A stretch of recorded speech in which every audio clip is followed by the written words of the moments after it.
Michel Mayabou.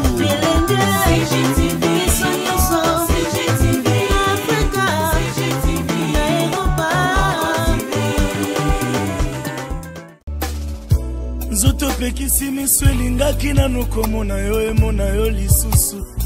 Nzoto na ngai okati esengo ya bato na nzela boye. Nzoto na ngai sali ngai pasi opekisi bandeko bamona yo balingaki nanu komona. Ondimi okende noyamba ngombangu nzoto okati esengo ya bato na nzela boye. Nzoto na ngai sali ngai pasi moto lingaki nanu kosimba na nzoto lokola moninga. Odeside okende na yowe bolingo esilaki te na mitema. Nzoto yokipete bolingo ya basusu mpona yo. Kasi nzoto balobaka ta kolobe balobaka ta koloba sibalaka kata kolaka.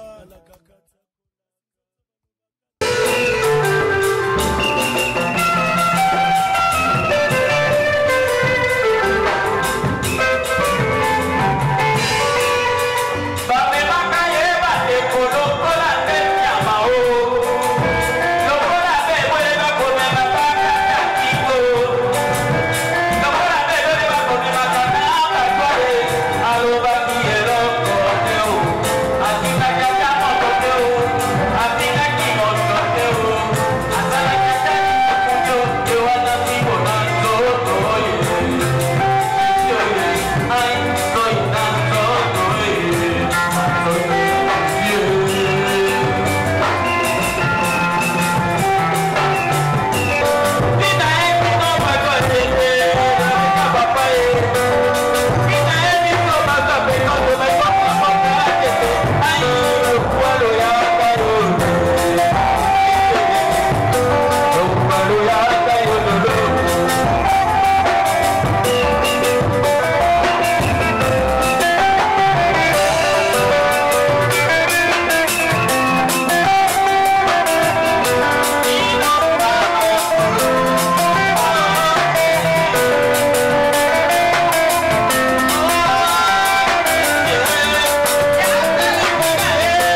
pensait, c'est ce qu'il disait. Et surtout, qualité moka malamu ezalaki moto aza pembeni na ye akolinga te a souffrir. Akolinga pe te osala ye injustice. En tout cas, wana ye moko aloba na kokota likambo yango.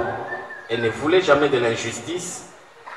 Moto azalaka na malamu na ye, azalaka pe na mabe na ye. Toza na ba défaut na biso, toza pe na ba point fort na biso. Yango wana tango nyonso soki moto akufi ezalaka toujours commode ya koloba malamu oyo azalaki na yango.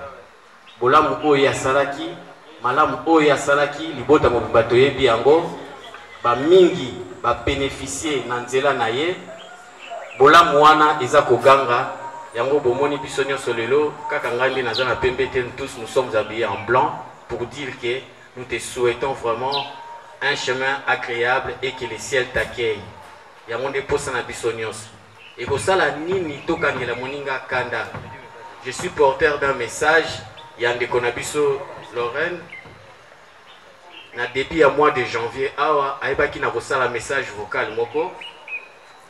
Na yoka ki yango na téléphone ya Willy, il m'a fait entendre.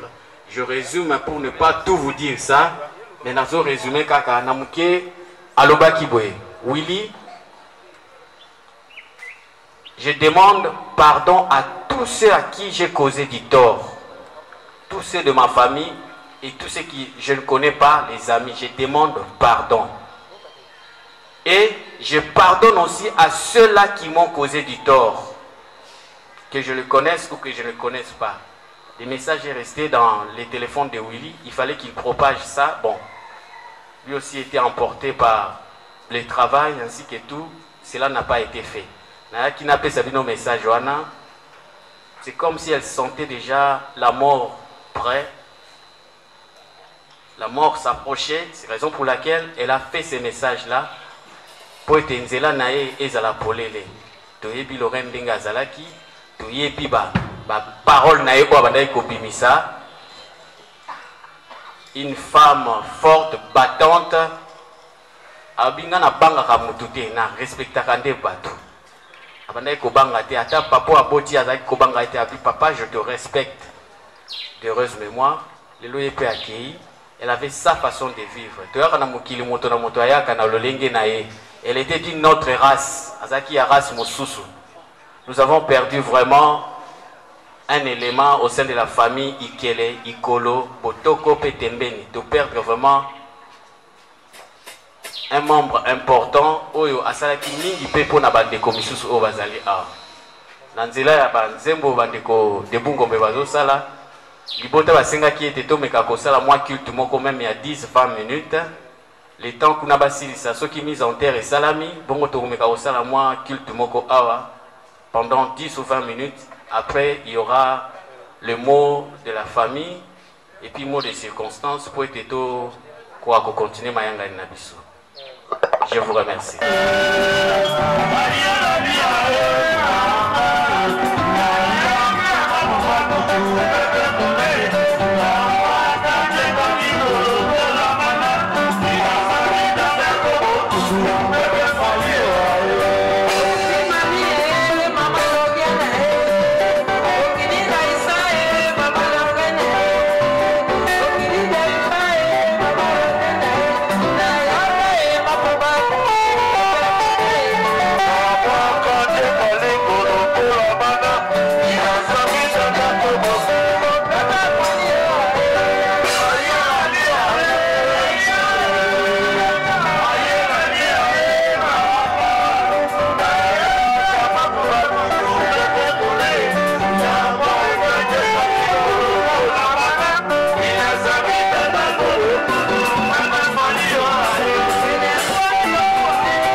demande si nous pouvons nous recueillir un peu dans la prière.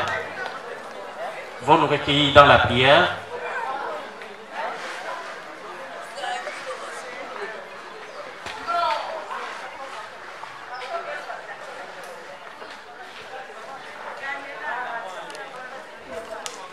La parole de Dieu déclare qu'il est réservé aux hommes de vivre une seule fois, après que ça viendra la mort. Toute personne qui est née d'une femme va connaître la mort un jour. La mort est un passage obligé pour chaque humain existant sur cette terre.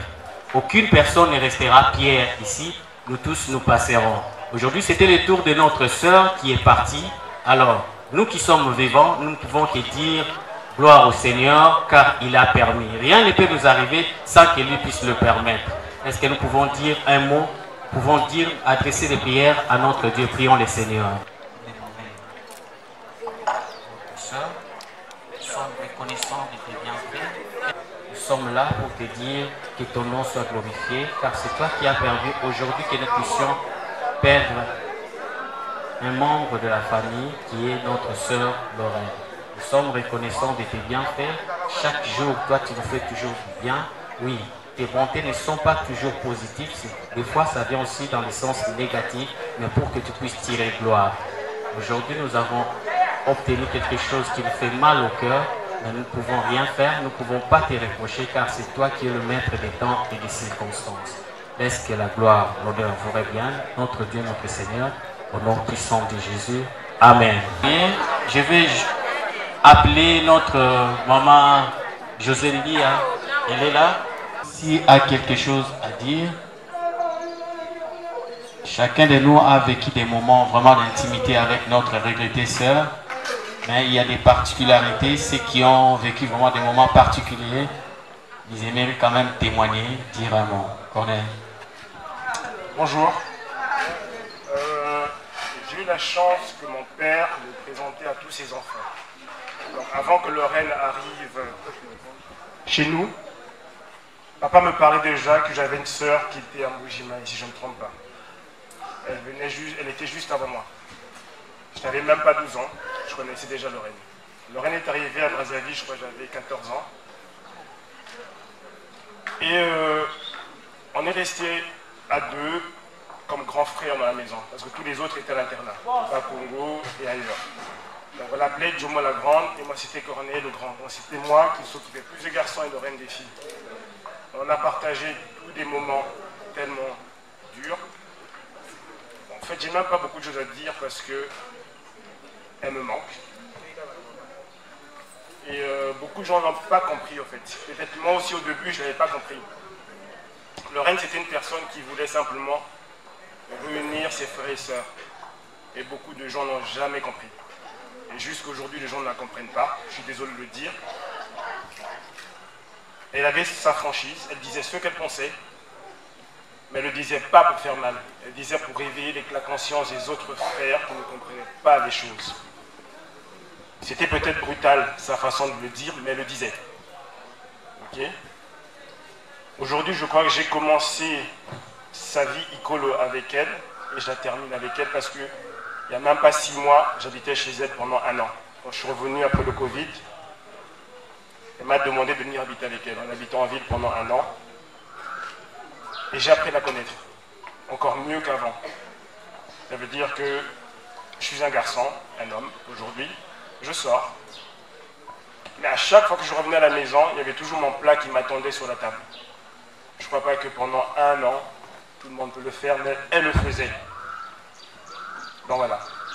Elle a sa façon d'être, mais moi je retiens d'une personne honnête, une personne qui sait dire ce qu'elle pensait.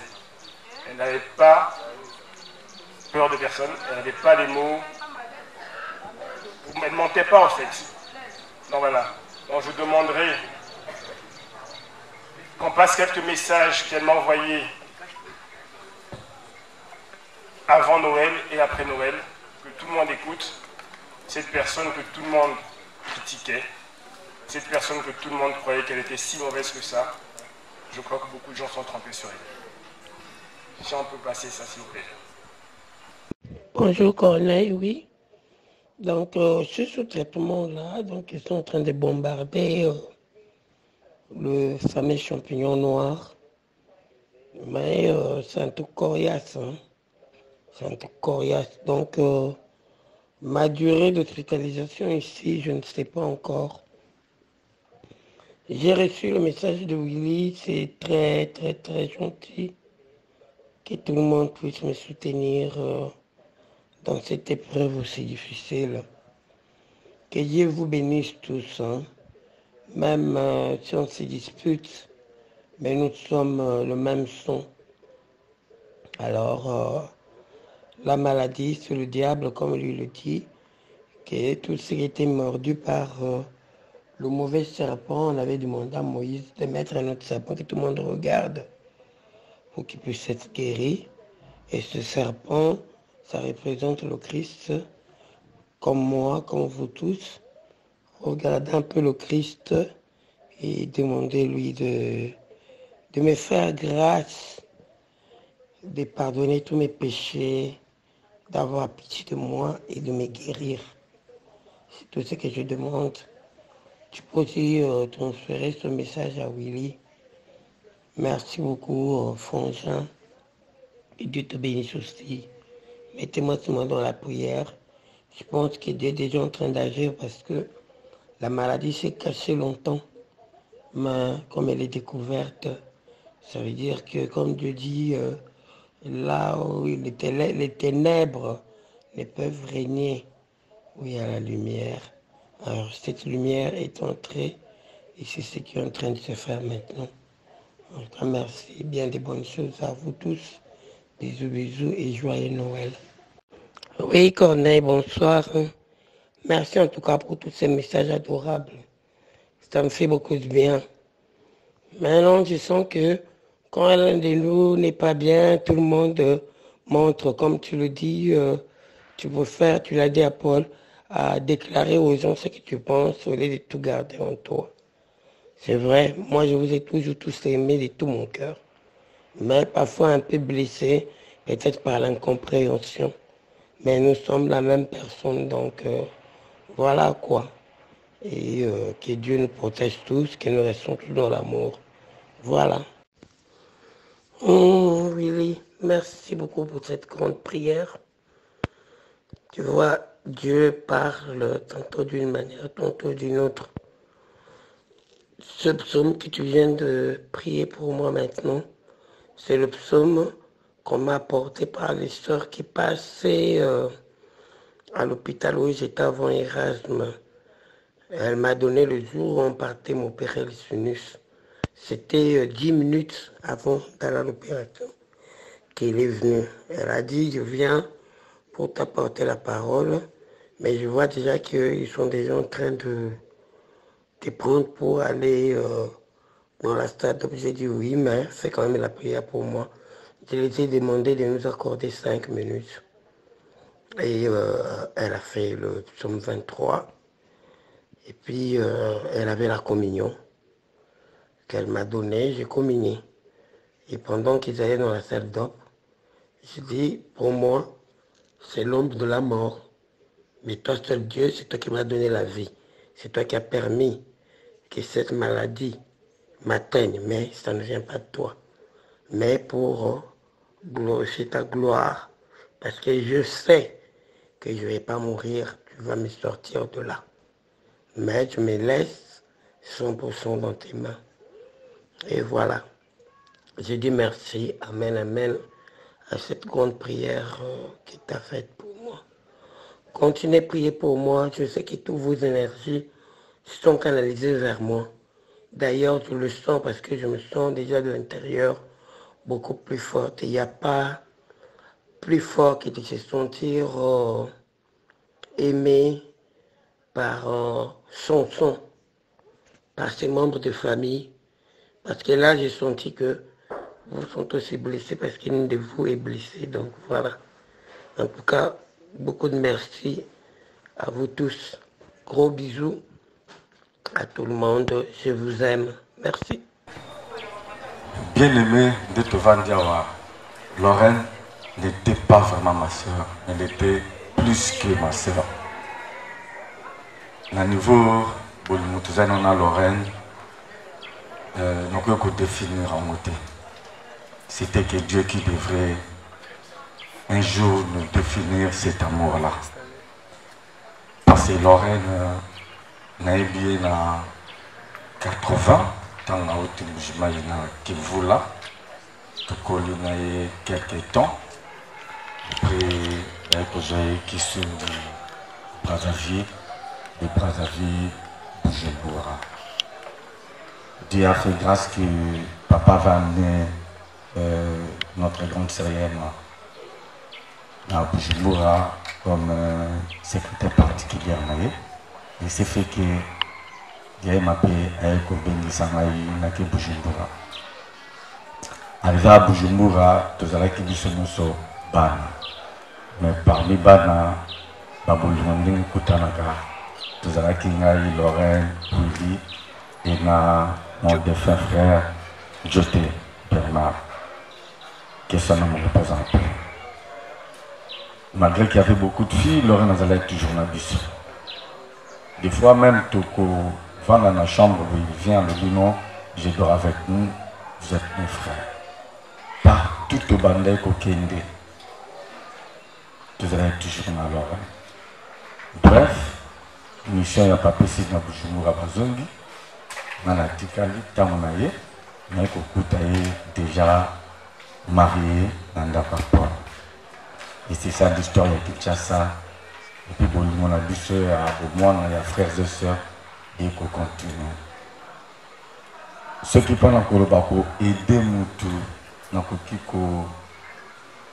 Koloba, oh, Lorraine a sali Katina a été. Ngaï Mogonon a mis sali en hôtel. Lorraine m'a pris au moins en charge pendant une année de payer ma maison. Il m'a envoyé la garantie. Et chaque mois, il m'a envoyé l'argent pour payer cette maison. À l'époque, j'étais avec un seul enfant, Curtis. Et il ne voulait même pas que mon fils Lazare ait locaux. Alors lui, mon frère, lui, Kinshasa, si Kapasi Zali, ne crains pas, je suis là. Je vais te soutenir jusqu'à la sous-capacité Souka. Lorraine a soutenu moi là-bas, moment difficile pour que Nabandai Kokoka et mon goût que Zanga place à Routchamou Sapi pour trouver la solution. Mais Dieu touchait toujours son cœur, elle venait toujours quoi appeler Ngai. Donc on a perdu quelqu'un, pour moi, ça m'engage que moi, on a perdu Moutou. Pour l'instant, on doit remplacer la zate. Dernièrement, quand à Beli, je crois que c'était moi. Laurent Tang à côté hôpital dans 5 ans, il m'a appelé. Fortunat, j'ai fait 2 jours à l'hôpital, aux Aliwa Piyaka, au Sambele Langai. Puisqu'à chaque fois que vous allez, beaucoup de temps, on est pour passer à partage. Que les gens ne comprenaient pas. C'est comme notre frère Cornel Obi. Il était une fille avec la vérité mille. Et puis ceux qui ont salué le Cambou, à cause de ma signe à Bolimbis. Événement, beaucoup de les Awa, devant les gens, Lorraine m'a incité en public. Il m'a qualifié comme tout parce qu'il n'a pas qui ça qui est. Maloba m'a vis-à-vis dans notre petite sœur Mami Inga. Et rien que si Jewana et Panjana Kaumukil Mubimba, Lorena et Emile Fortina, même les gens de l'Europe m'ont appelé, j'ai dit non. Il y avait une discussion, c'est ma sœur, elle a déplacé des mots, c'est tout. 4 jours après, oncle le prince présent à Liwana, Lorraine s'est dérangé, il m'a appelé à 14h, j'étais au travail. Alors, mon grand Fortina, j'aimerais te voir aujourd'hui à 17h chez moi. Excusez ma soeur, depuis que je suis à appartement, je suis bien monté. Alors, prends seulement le taxi qui est à la gare centrale, je suis ici à Nazali. Nazali a une hésitation pour la madame. Mais madame, regarde tout ce qui s'est passé, mais Lorraine m'appelle. oui, c'est une bonne chose qu'il y ait beaucoup de talent. Puisque à moi seul, parce que tout ce qui s'était passé ici, c'était vraiment dur. Dur, parole à déplacer.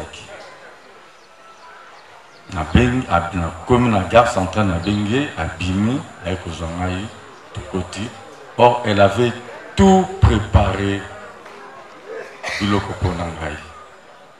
À Bongi, si l'Ikolo, appartement qui na bar Mogo l'Ikolo, à Bongi, si en oignon surtout, il a préparé à manger, il a acheté à boire. Il a dit à oncle Prince Abi, oncle Prince, Tikilangatana Solana, Ndekonangaï Fortina. Avant tout cela, dit mon frère, nous allons d'abord prier. Tobandi Kosambela, prière ici. C'était la toute première fois, ma sœur Lorraine a milité. Lorraine s'est agenouée. Il a dit, Yaya, je te demande pardon de tout ce qui s'était passé à la source. Tu es mon grand et moi je resterai toujours ta petite sœur. J'avais mal compris le message qui était passé et je vis que na déplacé mon ponayo, na kosenga na olimbisangai, tozomandeni tozalaki. J'ai dit merci beaucoup ma sœur Nzambe, Andimbisa Biso, on a partagé ce qui était à manger et à boire. Mon frère précédent avec Lorraine Batumin Baye Bakayete. Azaki Moutoumoko Soki a sali yo mabe. Sincèrement, yo senga no pardon. Azam Moutazaki na mabe na ye, tupe koloba moté. Mais bato bazaki beaucoup plus pembe na ye, ba monaki bolamu na ye mingi ke koleka mabe na ye. Donc c'est vraiment quelqu'un qui était très très cher parmi nous. Aujourd'hui, Dieu a voulu qu'il a quitté Bissot. Entre parenthèses, excusez-moi, Mambezale Belé. Quand je l'ai vu à l'hôpital, on a commencé à prier. Elle était la seule personne qui a annoncé un mort à notre frère Djeté. La première personne qu'elle a pris à Bengi, Fortina, il y a un problème dans la famille. J'ai dit, quoi encore? Elle a dit, on vient de perdre Djeté. L'un des généraux dans notre groupe est parti. On a eu dans notre cas aussi porté téléphone T. 4 téléphones, on a perdu le contrôle même dans le volant. J'ai garé. Et puis, dans quelques régions, il y a mon frère ici, Kazalaki. Et tous les jours, elle m'appelait pour me dire que le programme qu'on a bossé dans le lobby Fortina. Je t'avoue que dans ma belle, on était qu'à 4. Comme Willy à Kinshasa, vous allez, on a Willy. Moi aussi, il faut que nous allions. Tu as accompagné notre général Oyo. Atiki Biso. Tu as dit un secret, mon amitié, ma casse, il a eu Lorraine et Djeté. Mais, Azaki Tawanate, et puis avant son voyage, il a insisté dans le téléphone. Il a dit, plus haut, écoutez, il a insisté avec forte avant que je prenne l'avion. Biaka Kumo Nangaï tout solo, Nazala Makamba Koye Bisayo. Mais, je vais que nous sommes allés pour ça le permettre de mon que ma sœur Lorraine nous a quittés. Je ne sais pas. Je manque de mots. Je ne sais pas. Que ici, le témoignage de Bissot Abatama, il y a un Seawa. Il faut me le dire là, à mon Nzambe. Vraiment, on a besoin d'un Bissot Bototikadi. Tout ça, les photos, c'est les témoignages à Malam. Ma bé, tout bois Kayamo. Tout ça, les témoignages à Malam, peut être. Et si Kamoli, mon Zali, Nzambe a eu qu'à prier, on a Bissot à Malam, on a Salah Bissot. Peut-être là, naïe. Et fou-moi. Merci. Et la famille des mamans aussi, des mamans. Maman Lorraine. Bonjour à tout le monde. Na lingi na ye bisabino. Mwana oya utiko kende. Elle fut une étoile brillante. Onjambe atindaka na famille. Oui. Otoza kolela lelo. Mwana wana Nzambe apesi ye bozwi. na mayele na kokaba asali makambo minene na kati ya famille oyo na age ne ya bomwana wana apesi bandeko ni misala akundi bato na kata famille asali ba evre na ye ya minene mutu wa ndenge wana tokokolela ye na ndenge ya mwa badiskussion ya mike na kata famille soki asalaki mabe nzambe atunaka moto asalaki mabe asengi bino pardon bino po pardonne ye bo pardonne ye po bofungole nzela akoma epai ya nzambe asalaki makambo ne ya minene malgré bamomwa badiskussion ya pampamba wana eba bolimbisa ye yeba pardonne bino bon sikoyo na kuremercier bandeko nyonso oyo baye kokonsole biso na mama oyo tozwi na mama apport na bango ya matériel financier apesi bango merci mingi kolo apambola eloko mosusu na ye koloba on est presque à la fin eloko mosusu pe ya réalité mwana wana nzambe abenda ye na mère na ye atinda ye na famille oyo asali mosala na ye oyo akokaki kosala mikolo na ye ekoki abendi ye epai na ye.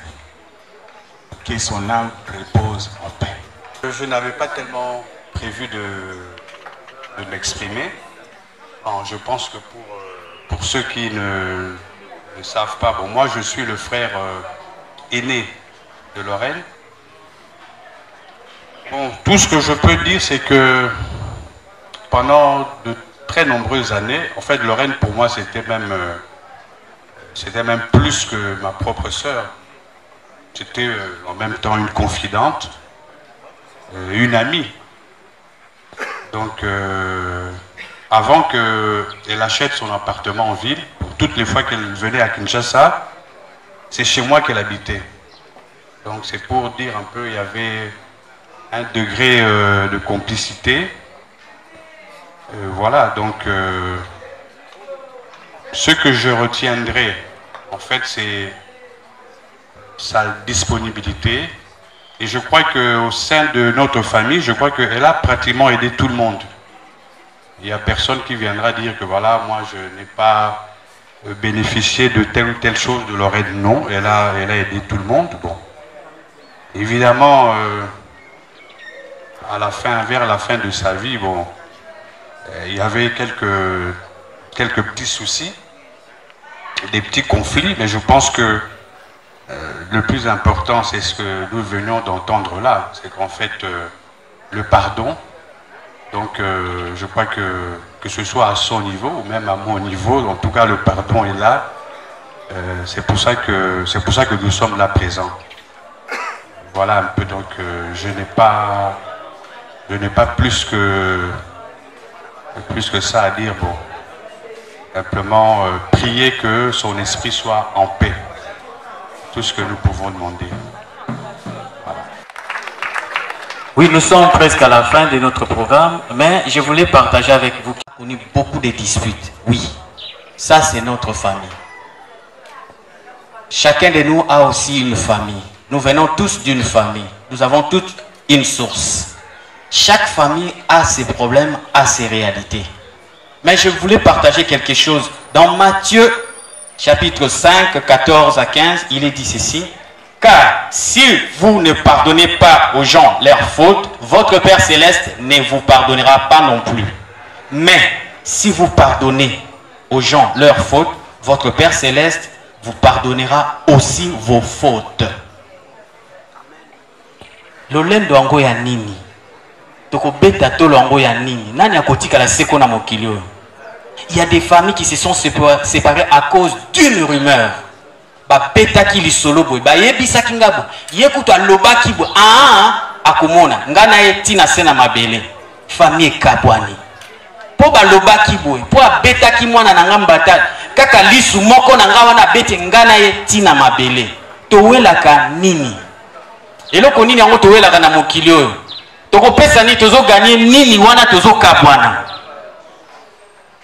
balobi na église primitive ezalaki église moko forte bazalaki riche et la Bible dit il y avait aucun indigent, c'est-à-dire quoi ngai na yebi ndeko na ngai wana azangi pasi na ye pasi na ngai. On connaissait qui manque, quand est-ce qu'on peut l'aider, comment on peut l'aider, faire ça dans la discrétion. Dieu nous a donné tous des potentialités. Il y a d'autres qui sont riches financièrement, il y a d'autres qui sont riches mentalement. Uzana mbongo, menga na zana baide. To sangisa poto pousser et le konwe kende liboso. Parce que personne n'est parfait. Mutumoko akoka na nyonso azate. Dieu savait. Ce qu'on a fait, ça va tout nyonso oyo koka nango. Toninga kito za la banzambe, toninga kito tout alola. Yangwana apese pa na yo likaboyo, apese pa na o mususu likaboyo. Po ete tango to kosangisa yango, makaboyo kende wapi liboso. Soki lelo, parce que Dieu lui-même, il a régné le monde avec lui par Jésus-Christ. Il a fait une mission de réconciliation. Il a dit à vous, j'ai mis aussi des mots de réconciliation. Nous sommes les agents réconciliateurs. Nous pouvons aussi nous réconcilier. La réconciliation exige une décision. C'est-à-dire quoi? De parler à la personne que tu avais décidé de ne plus parler dans ta vie. Va, approche-lui, parle-lui, dis-lui des mots. Parce que tous les gens sont passagers. Lorraine avait des projets. Lorraine avait beaucoup de moyens. Il y avait des projets qui étaient en cours d'exécution. Il y avait des projets où etikali lelo bazotala nani akosili sayango. Bongonga na yotoza banani poto beta tolo. Tokosala nini? Voilà maintenant, elle est partie. Hier, mon frère m'a posé une question. Mon frère Guy Kolo, il m'a posé une question. Il a dit, David, tu connais quel est l'endroit le plus riche du monde? J'ai donné une réponse, mais c'était une fausse réponse. Il m'a dit quelque chose. Excusez-moi, mon frère, tu as contribué vraiment à ma connaissance.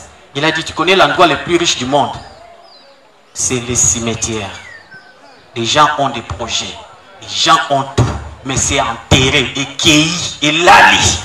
Soki kuna okuta bato ya mayele ba mobutu baza kuna ba boboli kolokonga baza kuna ba oyo ba telemisa constitution mboko oyo balali kuna mais baza lisusu te yo nani ozana nini po otikala awa libanga po na nini tokowela nini yango entre biso na boya kosolisa ndeko na ngai na boya kopesa yo mbote na boya koya kotala yo po toza rang social moko te towela ka nini tokowela nini na mokili yango.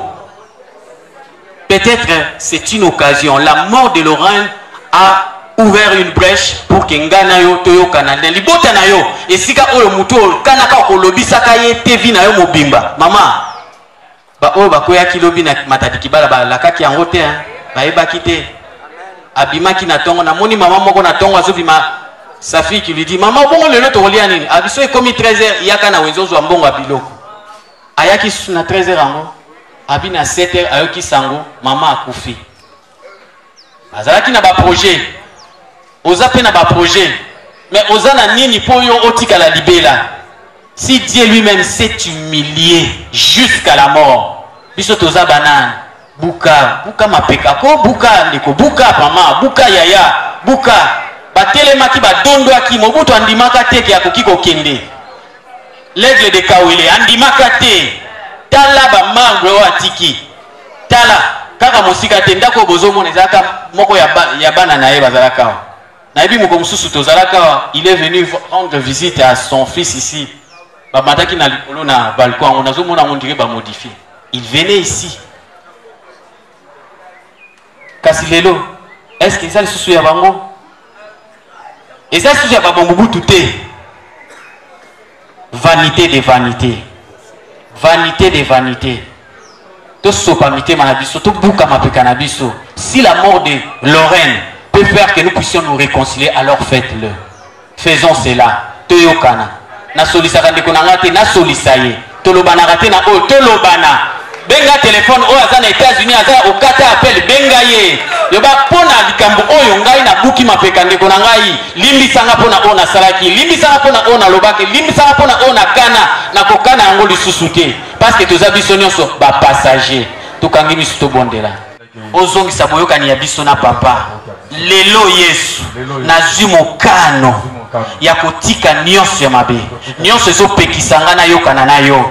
nyonso ozopekisa ngai nayokana na papa nyonso ozopekisa ngai nakota na lieu très saint mpona offrir baoffrande oyo koyamba na boyi yango longola koyina kati na ngai longola zuwa kati na ngai boma lolendo kati na ngai longola bongai kati na ngai longola bongai kati na ngai sunga ngai nakoka kozala agent mpona koreconcilie bato na réconcilier libota na ngai na réconcilier bana na ngai na réconcilier bandeko na ngai na réconcilier baninga ya mosala na réconcilier bandeko nyonso toyokana po ete mabondeli na ngai emata liboso na yo olobi na liloba na yo soki ngai na kolimbisa te yo kolimbisa te nsima na yo ya kopesa losambo oyo oyo tata wa biso nde opesaki maloba oyo elingi koloba te bolimbisi eleki nyonso sunga ngai buka ngai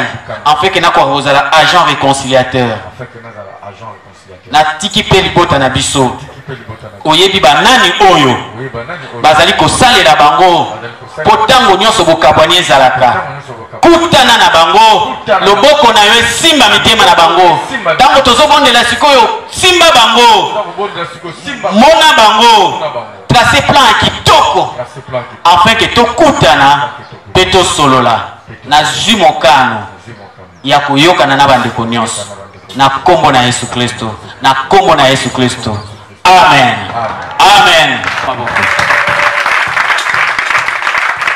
Il dit mon frère, j'ai fait un songe bizarre. Bon, ça veut dire quoi? C'est sérieux ça. Dans l'Otindoto, famille m'a fandi. Là c'est à Kafoufou, en 2002. Dans l'Otindoto, famille m'a fandi. Na ba papa, na ba frère, ma soeur. Parce que ça va Lorraine, toi tu as des moyens, tu en as vraiment, mais aux autres sont de côté. Mon famille mon bima, imaginez, dans mboka mobu na Angola, l'autre vision mon kobo bizarre, abete ngali solo wana. Mais bazaki déjà je crois à 3 jours avant ba ken les congés, pour 1 mois après bazon. Abi, bon, ta femme à cette époque, ma femme était grosse. Elle n'a pas passé Moussala. Moi, sinon, pas Nazimi. Mais de toutes les façons, elle a joué agenda. Agenda na Yazakina. Elle a dit mon petit prélève. Elle a dit un numéro de téléphone. Elle a dit que nous sommes dans poto. Nissé, Dodo, Willy, Peggy, Abi. Ils ont un contact. Ils ont un contact. Ils ont un contact. Ils ont un contact. Malheureusement, Lorraine a Kenda, bota pe ba problème wana bazaki na Begin na Daniel, de bota pe ba problème, Lorraine a tika pe uzonga suna ka fufu te na Paul, na tindenge pe to okuta na ye a. Soki ope okuki pe kozwa pe songe wana. Ki o se réconcilier na bandeko na yo. Ezamala mingi. Kozela pete Lorraine kota mona kindoto. Mais yo kozela te o lota o mona vision. Azwa ki volonté que soit zone trop sala msala. Mais tant akena libela zonga pété et dans la petit. Mais tout tigara toujours dans une très bonne relation. Et loko asala ki wana etikala gravé na mutu na ngai. Yoko zela tozwa vision pour comprendre que non, tu peux pistonner tel ou tel autre ndo banda ko sala. Na soki sona kola pambola libota bodo.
Malawi. Yes, I can.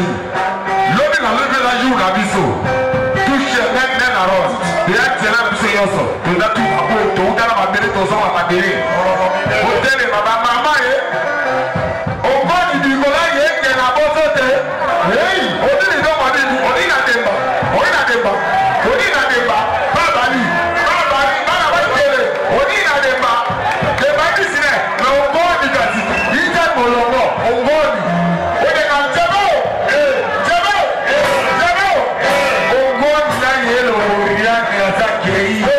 Je la pose à Soussou.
S'il vous plaît, c'est là protocole Azali, Azok s'occuper là.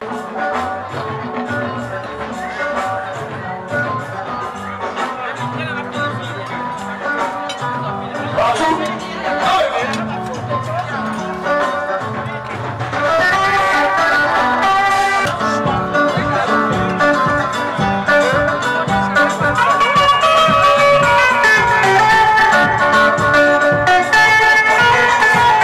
you.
opekisi miso elingaki nanu komona yo emona yo lisusu nzoto na ngai okati esengo ya bato na nzela